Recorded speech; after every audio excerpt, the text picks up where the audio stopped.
Hello, good day everyone. So, ngayong araw nandito tayo sa Royal Regalia Museum. Ito yung isang museum dito sa Brunei Darussalam kung saan makikita yung mga magandang items and mga regalo ng iba't ibang bansa para sa dato ng Brunei or yung kanilang royal family dito sa Brunei Darussalam. So, dito makikita yung mga mahalagang litrato, mga items kung saan nagsisimbolize nung royal family, and of course yung mga gift na galing sa iba't ibang country at mga items na binigay sa royal family. So tara, ikutin natin tong buong museum at tingnan natin kung ano yung mga magandang bagay or mga gandang regalo na makikita dito. So, mula sa ground floor, ito yung mga item na naka-display. So, more on mga pictures, history about Brunei Darussalam, and mga uniforms, and mga items na pagmamayari mismo ng royal family o ng kanilang hari. So, from pictures, histories, yung mga pinakaunang leaders ng Brunei Darussalam, and yung mga historical events na naganap dito. So makikita din dito yung mga iba't ibang kasuotan and kultura na mayroon yung Brunei Darussalam. So napakadaming magagandang item ang makikita dito. Iba't ibang klaseng kagamitan at mga bagay na dito lang makikita. So naka-display lahat dito ng mga iba't ibang klaseng gift para sa royal family. So tara, ikutin natin tong buong museum.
Hello, right now nandito tayo sa second floor ng museum kung saan makikita yung mga maliliit na item na binigay sa sultan.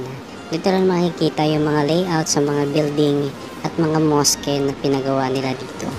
And of course, may mga memento rin dito galing sa mga kilalang personalidad dito sa buong sultanate ng Brunei. Then, may mga gift dito from other countries and other well-known personality sa ibang bansa. So yan po yung itsura niya.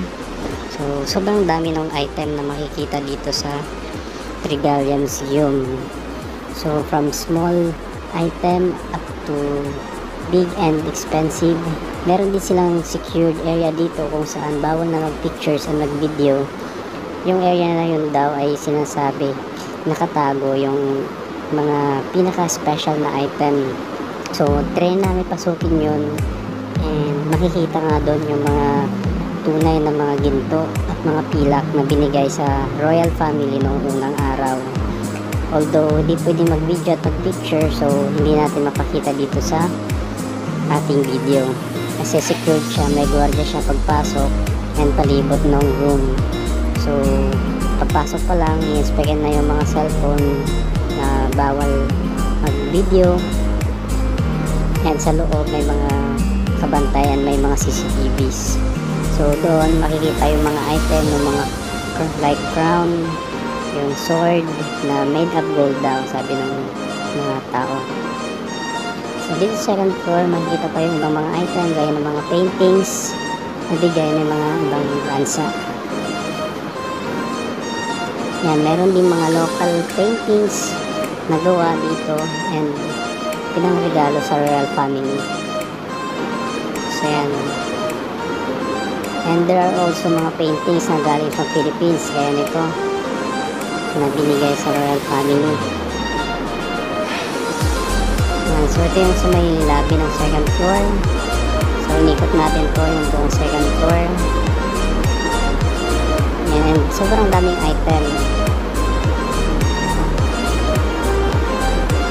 Yan, collectible cars, different types of cars.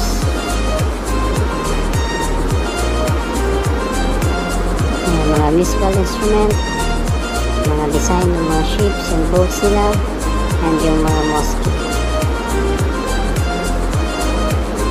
Yan. And dito may mga iba-ibang figurines din na bigay and mga iba't ibang musical instruments.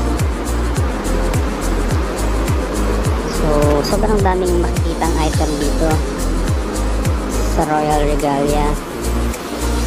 Kaya maganda talaga mamasyal dito pag pupunta dito sa Brunei.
So dito naman sa baba, yung pinaka-dome nila, nandito makikita yung karwahe na ginagamit ng mga sultan pag may procession or pag may activity sila.